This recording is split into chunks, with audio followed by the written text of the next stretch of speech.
Antum setelah membaca Al-Fatihah, seharusnya antum mencari surat-surat yang dibacakan sesuai dengan kebutuhan antum. Cari ayat-ayat yang sesuai dengan kebutuhan kita. Karena dari Al-Fatihah sampai dengan An-Nas itu semua berisi kebutuhan kita. Saya baca cepat ya. Tapi nggak usah ditulis. Saya ulangi, tidak usah ditulis. Ya, saya bacakan saja. Misal, sebelum lahir, tadi kan ikhtiarnya Quran surah kedua Quran surah ketiga ayat 38 sampai 39. Keadaannya Quran surah 19 ayat kedua sampai dengan ayat ke-11-nya. Begitu dia mulai mengandung, bagaimana kandungannya supaya baik, Quran surah ke-7 ayat ke-189.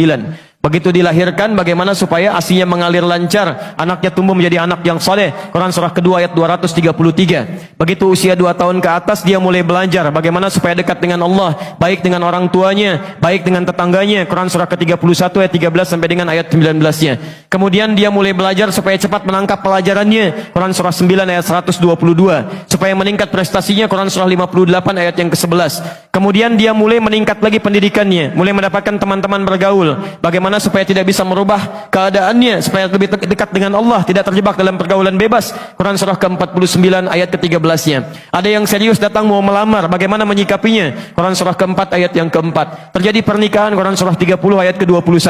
Setelah menikah, bagaimana membagi tugasnya supaya tidak gelisah dalam pembagian tugas, tidak saling menyingkirkan satu dengan yang lainnya, Quran surah ke-4 ayat 34. Setelah dia menikah, suami mulai mencari nafkah. Bagaimana cara bekerjanya? Yang standar ada di Quran surah kedua ayat 168. Kalau mendapatkan ingin yang lebih mudah lagi, Quran surah kedua ayat 172. Kalau belum berangkat, rizkinya sudah menunggu dia, Quran surah 7 ayat ke-96-nya.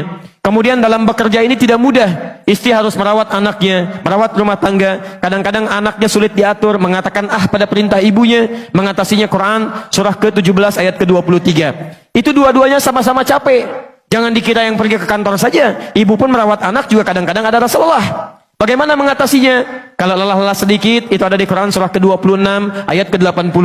Kalau sudah mulai menjadi penyakit, bahkan kata dokter nggak ada obatnya, bagi Allah nggak ada yang mustahil. Quran surah ke-21 ayat 83 sampai dengan 84. Kadang-kadang Anda yang bekerja, ada orang yang tidak suka dengan Anda. Ada yang usil, ingin menyingkirkan Anda, menyungkurkan Anda. Ada perlindungan dari Allah di Quran surah ke-17 ayat 79 sampai dengan 81. Kalau ada yang membuat diri Anda tersesat sampai mengatakan, ya Allah kenapa dia begini, ya Allah apa nggak ada solusinya, selalu ada. Amalkan di Quran surah ke-21 ayat 87 sampai dengan ayat ke-88-nya. Sampai Anda beraktivitas lagi, mendapatkan kesenangan hidup, harta mulai melimpah, Masya Allah, rumah semakin luas, syukuri itu semua dengan mengamalkan tuntunan di Quran surah ke-14 ayat yang ke-7-nya.